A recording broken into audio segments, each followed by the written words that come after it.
أشهد أن لا إله إلا الله ولا شريك له إلا هو وحده لا شريك له المسلمون أشهد أن لا إله إلا الله ولا شريك له إلا هو وحده لا شريك له المسلمون الفاتحة مثل القبول لله الرسول سبحان رب العالمين الغريب الذي نعبد وإياه نستعين صراط المستقيم صراط الذين أنعمت عليهم غير المغضوب عليهم ولا الضالين آمين يا الله خير موضوع اغفر لنا سيدنا محمد اللهم ارحمنا سيدنا محمد اللهم استغفر اللهم اجبرنا اللهم اجعلنا من خير من سيدنا محمد يا مولانا يا مجيب يا حاضرنا يا غيب توسل بالحبيب تقضي حاجاتنا والمسلمين قريب دعوهم بها سبحانك اللهم وتحيهم بها سلام وآخر دعوهم الحمد لله رب العالمين.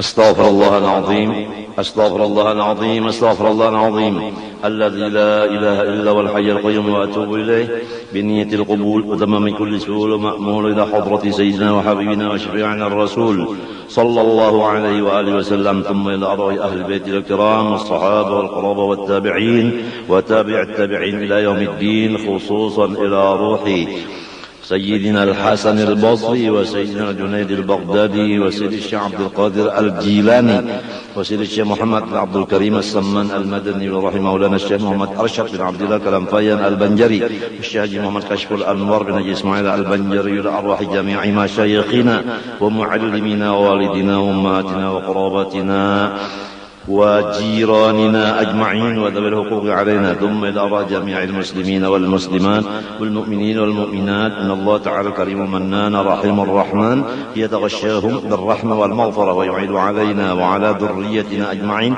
من بركاتهم وأنوارهم وأسرارهم وعلومهم ونفحاتهم وخصوصيتهم وكراماتهم في الدين والدنيا والآخرة وعلى كل ما نوى بسلف الصالح وإلى حضرة النبي الفاتحة. بسم الله. إياك نعبد وإياك نستعين. أعوذ بالله من الشيطان الرجيم. بسم الله الرحمن الرحيم.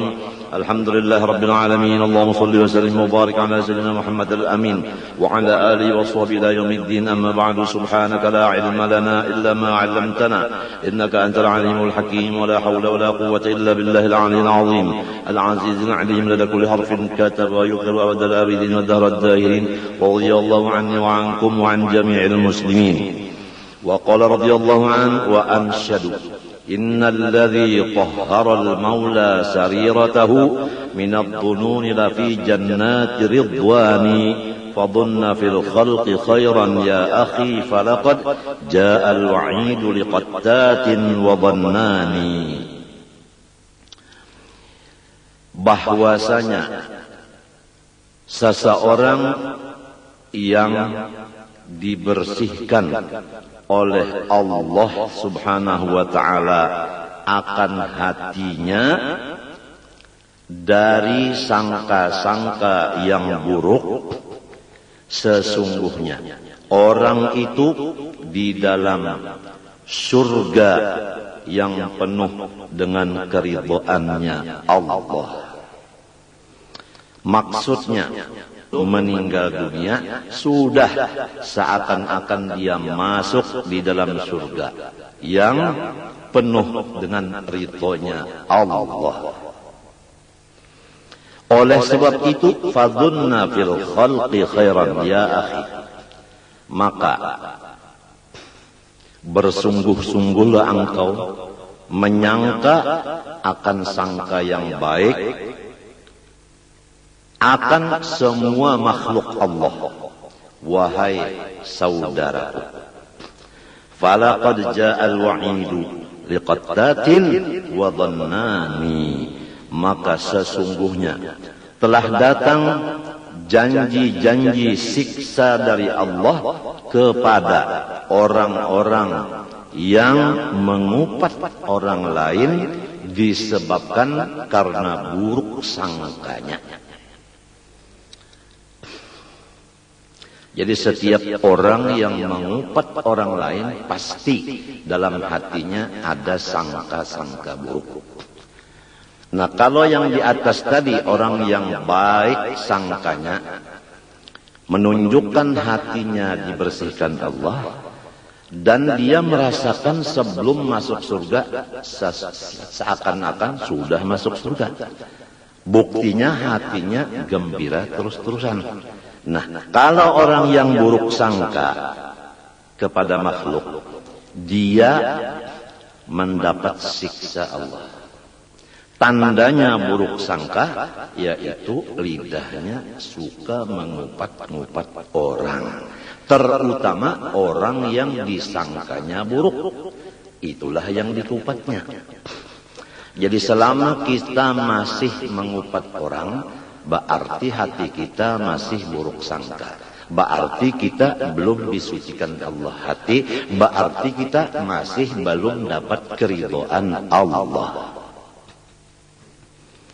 Ghairuhu, ada lagi yang lain berkata, idama syi'ta an tahya sa'idan minal khairati mamlu'al yadaini fadunna bima'syaril islami khairan wa ish a'ma wa aslih dhata baini. Apabila engkau, hai saudaraku, mempunyai maksud bahwa senantiasa hidup merasa beruntung. Kalau orang merasa beruntung, hatinya gembira. Tapi kalau merasa hidup ini rugi, hatinya sedih. Kalau ingin bahwa hidup ini bahagia, mamlu al-yadaini minal khairat, penuh kedua tanganmu dengan segala macam keberkatan.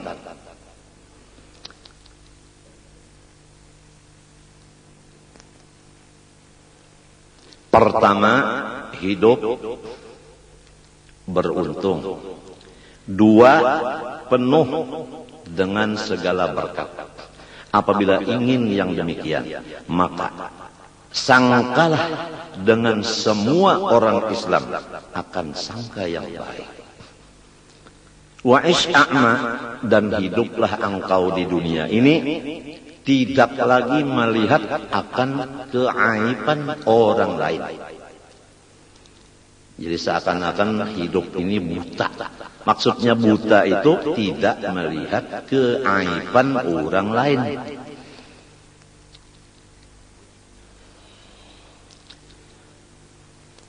Wa aslih dhata baini. Kalau ada terjadi di antara kawan-kawanmu perselisihan paham, maka kalau engkau ingin yang di atas tadi, hendaklah engkau akur antara dua saudara engkau yang berselisih paham tadi, sehingga tidak ada lagi perselisihan paham itu. Jadi aman. Ghairuhu, ada lagi yang lain berkata, semua ini yang berkata ini adalah waliullah. Idza ma syi'ta an tahya sa'idan habiban lil ghaniyyi walil faqiri fadunna bima'syaril islami khairan wa ra'il waqta wa qun' bil yasiri. Apabila engkau menghendaki bahwa hidup engkau selama-lamanya beruntung, dicintai oleh orang-orang kaya dan dicintai oleh orang-orang fakir, maka jalannya hanya pertama, hendaklah engkau menyangka sangka baik kepada semua umat Islam. Yang kedua, hendaklah engkau mengisi waktu-waktu engkau dengan ibadah. Yang ketiga, hendaklah engkau merasa cukup dengan dunia yang sedikit.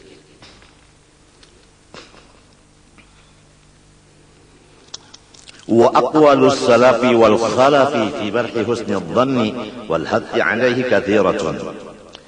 Bermula perkataan-perkataan ulama yang sebelum 400 tahun hijrah, demikian ulama yang sesudah 400 tahun hijrah, pada masalah memuji sifat baik sangka kepada seluruh orang Islam dan memaksa kepada umat Islam supaya baik-baik sangka sesama mereka.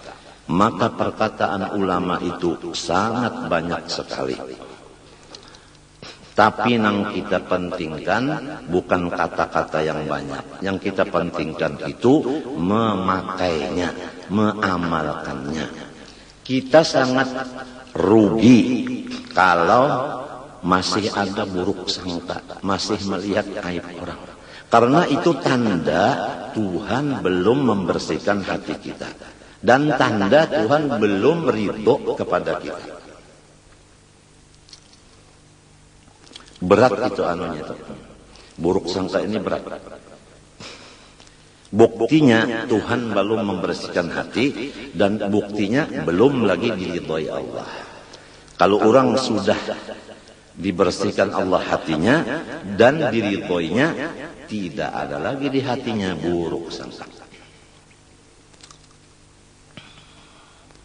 Wa fima dzakarna kifayatun liman hadahu Allah taala. Di dalam kitab yang kecil ini cukup, tapi khusus bagi orang yang sudah diberi Allah hidayah.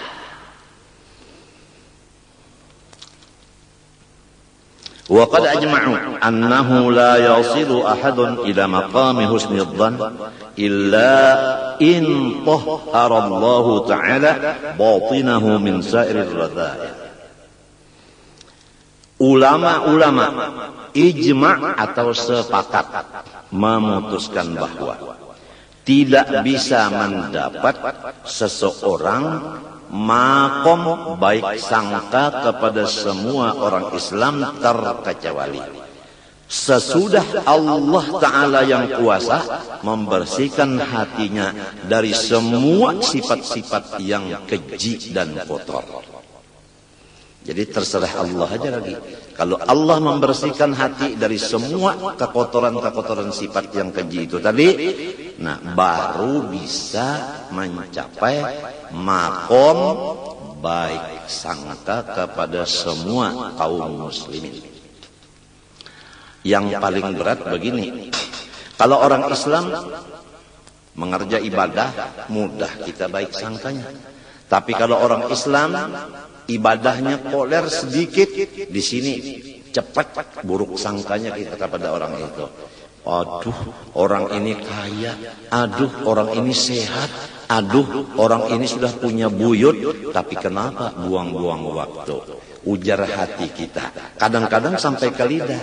Gara-gara kita buruk sangka. Melihat ibadahnya sedikit. Jadi kalau melihat ibadah orang itu sedikit, nah buruk sangka, karena sedikitnya itu yang dilihat. Kalau kita tidak melihat sedikitnya itu lagi, yang kita lihat ibadahnya itu aja. Jangan ada sedikitnya, jangan ada banyaknya, jangan. Sedikit ibadahnya yang dilihat, pasti kita baik sangka kepada orang itu. Demikian kepada orang kaya. Aduh, orang itu banyaknya hartanya, tapi namun pelit sekali. Nah, karena kita melihat pelitnya, kita tidak melihat dia tiap tahun zakat dilaksanakan. Yang dilihat itu setahun sekali zakatnya itu yang dilihat. Tapi berat ini. Yang kebanyakannya kita melihat zakatnya itu tidak dilihat lagi. Yang dilihat sehari-seharinya itu. Tidak pernah memberi makan orang, tidak pernah mengumpulkan anak yatim dan sebagainya. Nah, memang kalau Allah belum membersihkan hati kita, begitulah kejadiannya. Terutama di rumah tangga kita, laki istri, mudah-mudahan Allah Ta'ala membersihkan hati masing-masing. Kalau suaminya baik sangka kepada istrinya, maka suaminya untung dan tanda diridhoi Allah. Kalau istrinya baik sangka kepada suaminya, istrinya tanda dibersihkan Allah hati dan tanda diridhoi oleh Allah. Yang penting rumah tangga, bukan yang di sebelah rumah, bukan. Yang penting rumah tangga kita.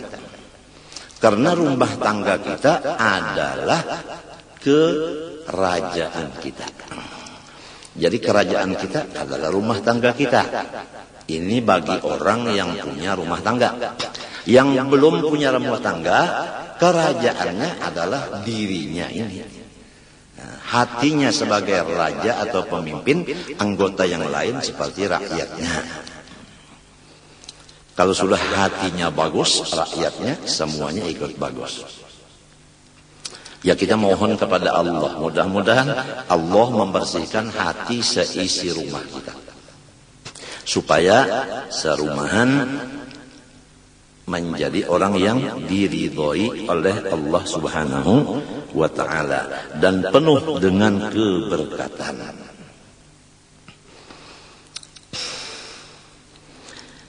Nah, adapun jalan untuk atau adapun ciri orang yang bakal dibersihkan Allah Ta'ala hatinya.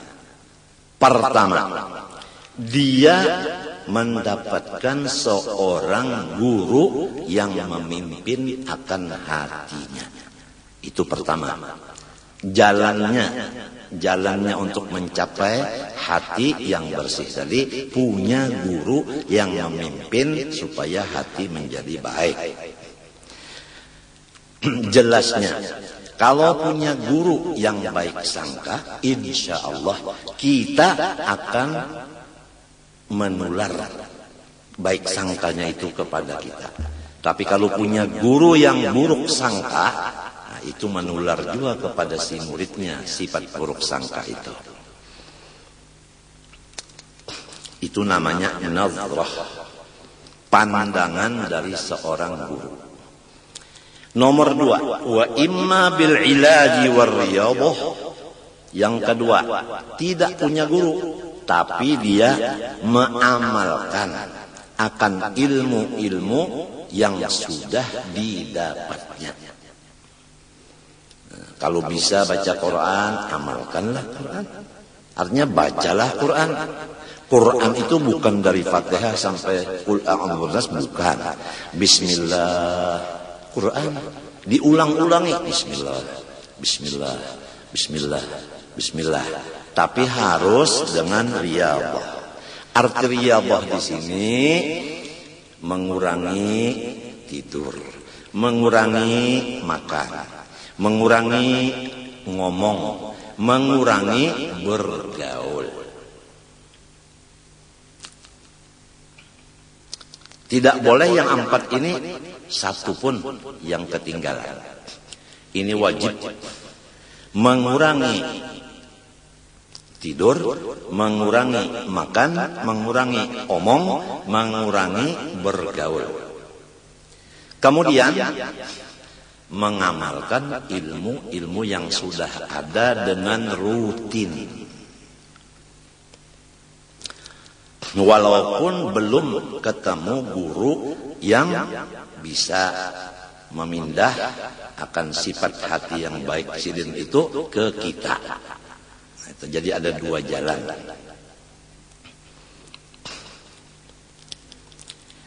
Adapun tandanya orang yang sudah selesai daripada perkara ini sehingga mendapat hasil, yaitu baik sangka, yaitu bihaitsu yasiru la yahturul fahsya'u ala balih, yaitu sekira-kira kada pernah sedetik lagi pun melihat aib orang lain. Tidak pernah ada kotor, tidak ada pernah geretek di hati melihat aibnya orang, apalagi mengeluarkan ke perkataan, ke lidah. Itu tandanya yang sudah berhasil. Baik berhasil dengan sebab pimpinan guru, atau berhasil dengan sebab dia berusaha beribadah dengan melaksanakan 4 syarat tadi. Mengurangi makan, minum, omong, gaul. Jadi itu ada ukurannya. Udah sampai belum? Wa ma dama fi batinihi syai'un minar radha'il fal ghalibu su'u dhannihi bin nas. Selama masih ada di hati seseorang sedikit saja daripada sifat yang tidak baik, maka jelas sangka-sangkanya dengan orang lain pasti jahat. Jadi Selama ada sifat yang jahat sedikit saja di hati suami, pasti dia buruk sangka kepada istrinya. Demikian istri terhadap suaminya. Demikian adik terhadap kakaknya, kakak terhadap adiknya. Jadi rumah tangga menjadi neraka jahanam, bukan menjadi surga ridwan lagi, bukan. Karena ada satu aja yang belum bersih hati. Tandanya sangka-sangka tidak baik. Nah, kenapa jadi orang buruk sangka kepada saudaranya sendiri? Qiyasan ala ma indahu, karena dia menganggap bahwasanya diri orang yang jahat itu sama dengan aku.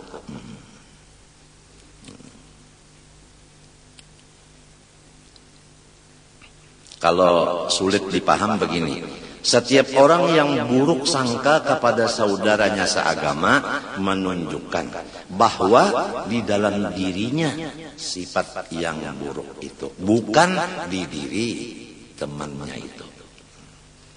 Wa fi hadzal ma'na qala ba'dhum, berkata sebahagian daripada ulama wali, idza sa'a fi'lul mar'i sa'at dhununuhu wa sadda qama ya'taduhu min tawahhumi wa 'ada muhibbihi biqawli 'idatihim wa asbaha fi lailin minasyakki mudlimi. Paulun mapailun di mapaulun bahar apa nih? Tawil kalau lah. Idza sa'a fi'lul mar'i sa'at dhununuhu. Buktinya orang yang perbuatannya jahat.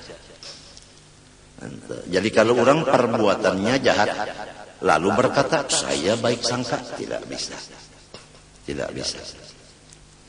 Kalau sudah pekerjaannya jahat, menunjukkan hatinya dengan si A itu selalu ranggang. Nah itu tandanya. Nah supaya diri kita ini terjaga, selamat, janganlah buruk sangka ke orang lain. Annal murada bidzalika, maksud dari hadis itu an yu'amilal 'abdu an-nasa wa huwa muhtarisun minhum ka mu'amalati man yusi'u dhanna bihim lal hathu ala su'idz dhanni. Maksudnya hadis ini menurut ini bahwasanya kita bergaul dengan hamba sambil berhati-hati jangan berbuat jahat kepada orang, supaya orang jangan membalas. Berhati-hati. Lal hathu ala su'idz dhanni, tidak sekali-kali menyuruh akan kita supaya berburuk sangka dengan orang lain.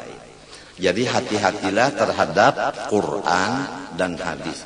Jangan dipikirkan sendiri, jangan dipaham sendiri. Harus mempunyai alat-alat untuk memaham yang betul. Jangankan Quran dan hadis tidak bisa dipaham dengan akal, harus dipaham dengan ilmu alat. Di antaranya lughat, nahwu, sorof, balaghah, mantik, usul fikih, usul hadis, usul tafsir.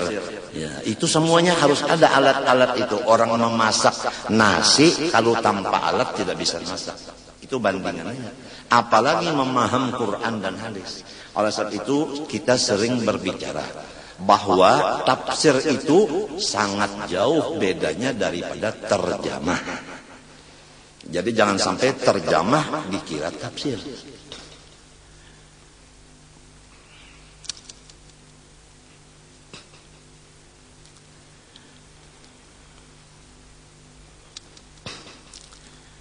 Wa kana Syekh Abu Ya'qub Asy-Syahrazuri yaqulu hadithu ihtarisu minan nas bi su'idz dhanni ma'nahu ay bi anfusikum la bin nas. Itu yang bercatat di bawahnya tadi. Hendaklah kamu hidup di dunia ini supaya selamat. Buruklah sangkamu kepada dirimu, bukan buruk sangka ke orang lain. Ini rumah tangga kalau sudah begini, saya yang salah, sampean yang betul. Yang satunya lagi, saya yang salah, sampean yang betul. Rumah tangga ini Masya Allah. Masya Allah, aman, nyaman.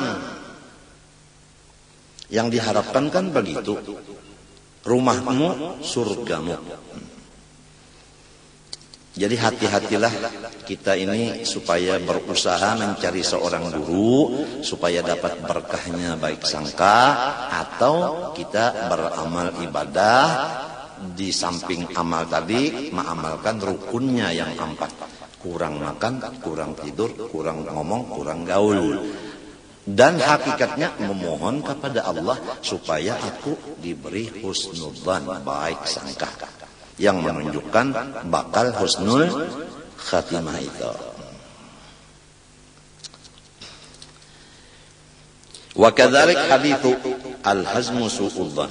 Seperti itu jugalah maksud hadis Nabi tadi, bermula sesuatu yang dapat dipercayai yaitu buruk sangka. Maksudnya buruk sangka kepada diri sendiri, bukan ke orang lain. Ai bin nafsi la bin nas. Intaha.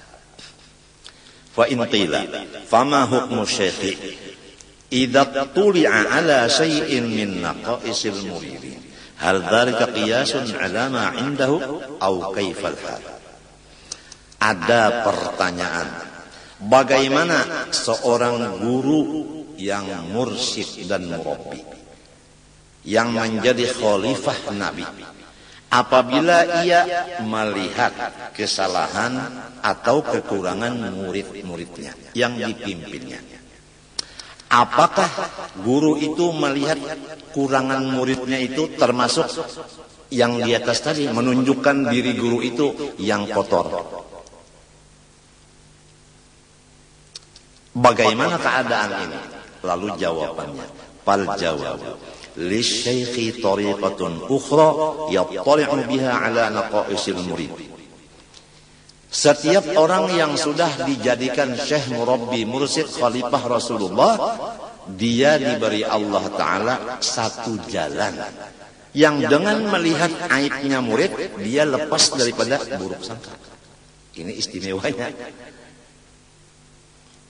Padahal setiap orang melihat aibnya murid, seakan-akan kan aib dirinya yang dilihat.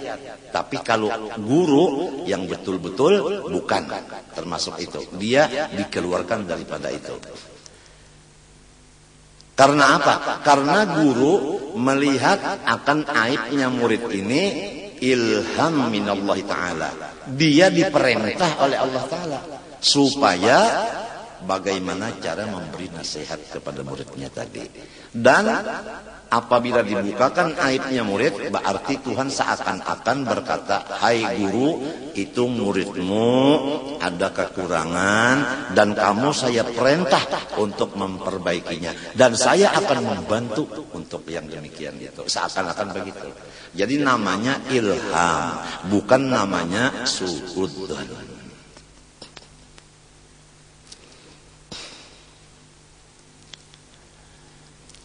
La min babi su'idzanni wal kashfi syaitani. Tidak termasuk di dalam pembicaraan buruk sangka dan tidak termasuk di dalam kasyaf hantu. Fafham, hendaklah engkau fahami kata-kata itu. Idzil masyayikhu laisa fi batinihim syai'un minar radha'il. Karena setiap orang yang diangkat oleh Allah Ta'ala menjadi guru, maka Allah sudah membersihkan hati mereka dari sedikit pun sifat yang kotor. Begitulah keadaan orang itu sudah. Jadi kalau sudah begitu, hatta yaqisu alaihi halaqarihim, jadi beliau tidak bisa disamakan dengan orang yang lain. Kalau beliau melihat keburukan orang, yaitu muridnya tadi, itu menunjukkan ilham dari Allah, bukan menunjukkan kasyaf hantu dan bukan menunjukkan buruk sangka. Walamma 'alima Allah Ta'ala ihtiyaj al-murid ila ittila'il masyayikh 'ala ma fi batnihi min ar-radha'il liyadullu 'ala ma yahmiluhu min ar-radilati a'tahumul ilham as-sahiha fahum a'rafu min al-murid bi ahwalihi. Manakala Allah sudah mengetahui akan perlunya seorang murid supaya guru mengetahui kekurangan murid itu. Jadi tiap-tiap murid nang disebut murid, yaitu orang yang menghajatkan kepada gurunya supaya gurunya itu membuka kekurangan si murid itu. Jadi apabila guru nantinya berbicara masalah kekurangan dia tidak tersinggung, bahkan dia terima kasih. Itu yang dinamakan murid. Tapi kalau guru menyatakan aibnya orang secara umum, dia selalu terpukul atau tersinggung. Itu menunjukkan bahwa orang itu belum makom murid lagi.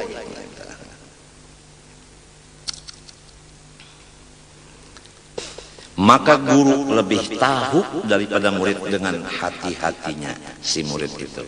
Kalau murid itu tahu di hatinya, guru diberi Allah ilham lebih lagi tahu banyak isi hati murid itu. Fa'ulima, maka kesimpulan annahu la yajuzu hamlu ahadin minal muslimin alal mahamil sayyi'ah ma dama al-amru qabilan lit-ta'wil. Haram, dosa besar kita buruk sangka kepada orang Islam selama masih kawah kita menjalankan baik sangka. Contohnya, kada usah banyak, sedikit saja. Orang Islam mengerjakan satu kesalahan atau beberapa kesalahan. Kita menyangka begini aja, itu orang bakal taubat nantinya. Itu aja. Atau begini, kalau melihat orang yang maksiat, itulah orang yang bakal diampuni Allah, tanpa Allah menghabari aku bahwa beliau mengampuni orang itu. Selesai, tidak ada beban apa-apa.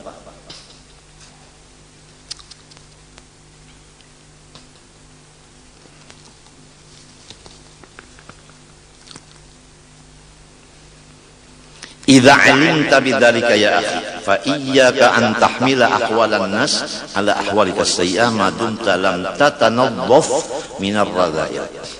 Apabila engkau tahu yang demikian itu, hai saudaraku, maka takutilah dirimu, jangan buruk sangka kepada orang lain karena menganggap orang lain itu jahat. Itu menunjukkan bahwa engkau belum bersih lagi daripada sifat yang jahat. Wa kana Syekh Al-Kamil Sayyidi Ali Al-Khawwas rahimahullah ta'ala yaqul, "'Alaikum bi husnil dhanni bil muslimin wa ittikhadil ajwibatil hasanah li akhwanikum." Lazimi olehmu dengan baik-baik sangka dengan semua orang Islam dan membantu jawaban-jawaban yang akhirnya menjadi kebaikan bersama. Jadi kalau saudara kita disambat orang itu, dikuya orang itu, disebut orang gitu, kita harus menjawab supaya menjadi baik keseluruhan. Yang mengupat supaya dia taubat, yang dikupat supaya jangan marah. Itu supaya sesama Islam ini jangan sampai pecah belah hati, gitu. Fa idza sami'tum an muslimin kalimatan fahmiluhu ala ahsani ma tajidun. Apabila engkau mendengar satu kata yang menunjukkan ada orang Islam mempunyai kesalahan, artinya ada orang membawa kabar ke kita bahwa si A berbuat ini, artinya maksiat. Bagaimana kita mendengar itu? Maka hendaklah kita menganggap bahwasanya kata-kata ini belum tentu betul. Jadi kalau perlu dicek lagi, Pertama, kita tidak ada beban. Yang kedua, tidak ada kewajiban untuk nahi mungkar kepada orang tadi.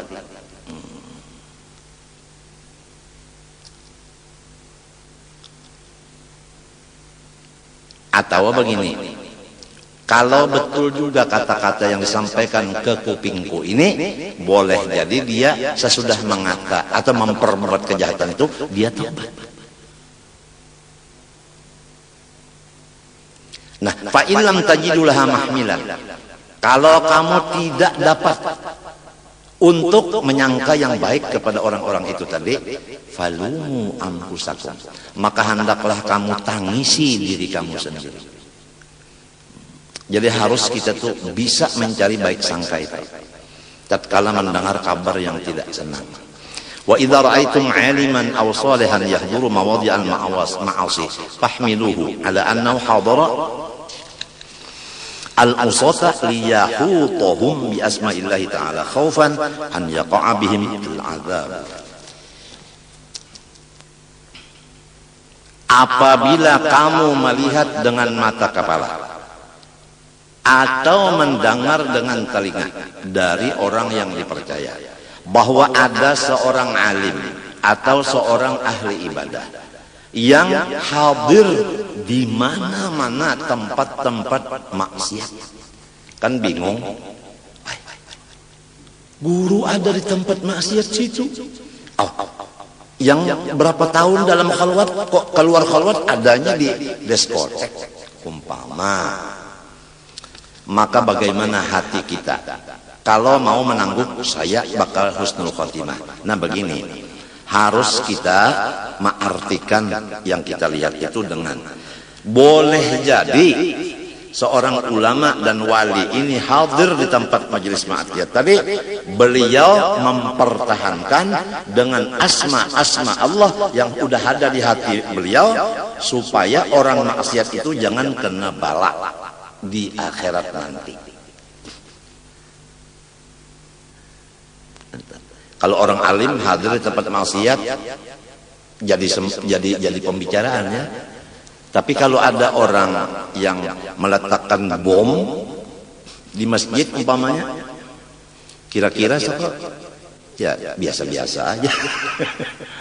Ya, nah ini berat sekali ini kalau ulama pakai sorban, pakai gamis, pakai jubah, pakai sejadah di sininya selendang ada di diskotek, atau yang sudah berkeramat dalam khalwat dalam kamar, kalau dia minta hujan langsung hujan turun, kalau dia minta stop hujan, taunya ada di diskotek. Nah buruk sangka itu cepat datang ke orang itu. Wali apa ini? Waliullah, macam-macam lah di dalam hati, apalagi di lidah, apalagi sama-sama teman-teman sambil ketawaan membicarakan itu. Padahal orang itu diperintah Allah datang ke sana untuk menjadi payung supaya yang kerja maksiat itu jangan sampai kena siksa nantinya di akhirat. Memang kopi kalau banyak harus di sana diletakkan gula supaya jangan terasa pahitnya. Betul? Kalau kita mau baik sangka. Nah itu kalau. Aw'ala annahu khalaqahum liya'idhum wa yukhawwifahum wa dzalik. Atau yang kedua, beliau datang ke sana menggauli sehingga sehati, seia, sekata. Sesudah digauli menjadi seia, sekata, sehati, baru beliau memberi nasihat kepada mereka. Almarhum di antara salah seorang guru ulun kalau menyambat nama sidin. Beliau tengah malam membawa muridnya satu berjalan-jalan. Kemudian yang dibawa beliau itu adalah karung. Karung ini penuh dengan uang. Murid tadi yang membawa, tapi tidak tahu apa isinya uang ini, apa isinya karung ini, tidak tahu murid tadi. Kemudian sampai ke tempat maksiat, tempat minum, tempat zina. Tapi murid tadi udah husnudzan, aku baik sangka aja kepada guru, udah pasti ada hikmah, kejadian ini ada hikmah. Yang lain-lainnya ya Allah. Sudah macam-macam yang lain. Apa yang terjadi? Sampai di sana seorang guru ini tanya, kamu kenapa jadi di sini? Saya stres. Stresnya kenapa? Karena saya punya suami tidak mampu lagi, mati pucuk. Jadi saya, katanya ibu ini ke sini mau memuaskan nafsu saya kemari, cari yang dahsyat. Sampean kenapa jadi di sini? Pak, katanya bapak, istri saya sedang melahirkan. Nah, saya sekarang antenanya, channelnya tinggi, jadi terpaksa ke sini dulu. mencari suara. Oh gitu. Yang satu, saya Pak bukan begitu, saya karena nggak cukup makan. Yang satunya lagi, saya Pak karena banyak hutang. Kemudian kata guru tadi, andai kata kamu saya kawinkan dengan orang yang dahsyat seperti kamu juga, sama bapak dan ibunya tadi, kamu umpama saya bayarkan utang kamu dan ada lebihannya untuk modal, gimana?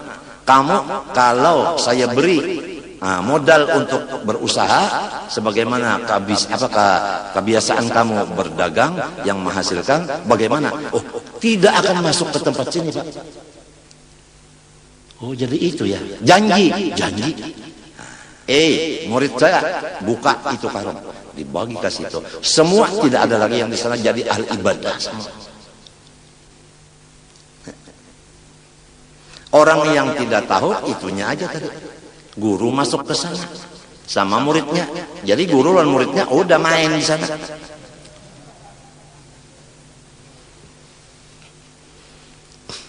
Ini yang kedua.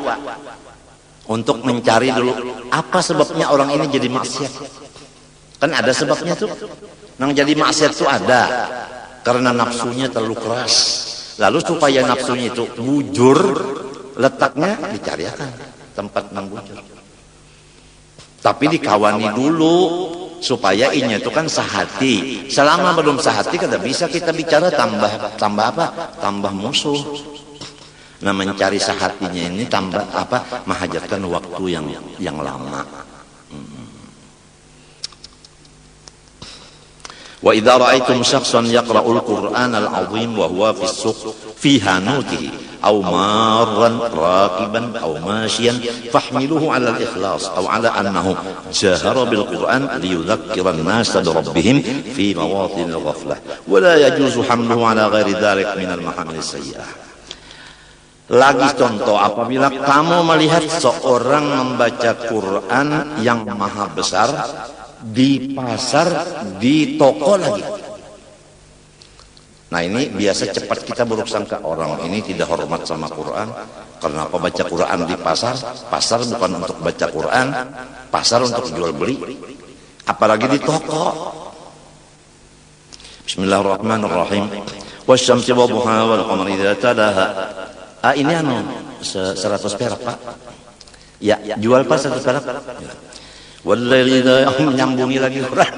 Nah ini bingung nih. Ini tidak menghormat Quran ini. Ini rupa-rupanya baca Quran supaya laku dagangannya, macam-macam buruk sangkanya. Atau dia membaca Quran sambil berjalan di atas tunggangan, atau sambil berjalan kaki. Bagaimana kalau kita menemukan seperti itu? Maka hendaklah ikam baik sangka kepada orang itu. Sangkaannya alal ikhlas. Itu orang ikhlas hatinya. Berat kalau kita belum bersih, kada bisa melaksanakan ini. Pasti buruk sangka karena kita masih buruk di dalam. Atau orang itu mengangkat suaranya membaca Quran. Bagaimana? Jangan kita sangka orang itu minta dengar, sumpah. Tapi kita menyangka orang itu supaya memberkati lawan kuping orang yang mendengar. Supaya dapat pahala orang lain. Dan haram, dosa besar, menunjukkan akan su'ul khatimah orang yang menyangka lain daripada yang demikian itu tadi. Daripada sangka-sangka yang buruk. Wa kullu ahadin yajibu alaihi an yara ghayrahu afdala minhu liyakhruja minal 'anil kibri. Sambungan sebagai penutup dulu hari ini. Setiap orang laki-laki perempuan wajib atasnya, maksudnya fardu ain, bahwa ia memandang orang yang lain dari dirinya lebih bagus dari dirinya, supaya ia lepas dari sifat takabur. Yang menunjukkan takabur itu orangnya mati kafir. Dalilnya di Quran, aba wastakbara wa kana minal kafirin. Iblis itu takabur karena di dalam ilmu Tuhan dia matinya kafir. Jadi tandanya orang mati kafir, sifat di hatinya takabur. Takabur itu karena merasa kita lebih baik dari orang. Oleh sebab itu wajib tawadu. Tawadu itu menganggap orang lain lebih baik daripada kita. Jadi suami menganggap istrinya baik dari dia. Nah, istri menganggap suamiku lebih baik dari aku. Begitulah rumah tangga nang disuruh oleh Allah berdoain. Mudah-mudahan ada berkahnya. Ulun banyak-banyak minta ampun, minta maaf, minta ridha, minta halal, dan minta doakan semoga ulun diampuni Allah Ta'ala. Dan sarumahan ulun didoakan mudah-mudahan husnudzan. Wa sallallahu ala sayyidina Muhammadin wa ala alihi wa sahbihi wa sallam. Alhamdulillah. Al-Fatihah. Bismillah. Ihdina siratal mustaqim. بسم الله الرحمن الرحيم الحمد لله رب العالمين اللهم صل وسلم وبارك على سيدنا محمد الامين وعلى اله وصحبه الى يوم الدين اللهم انا نسالك التوبه والمغفره والتوفيق والهدايه والاستقامه وحسن الخاتمه وصلى الله على سيدنا محمد وعلى اله وصحبه وسلم الحمد لله ما شاء الله لا قوه الا بالله.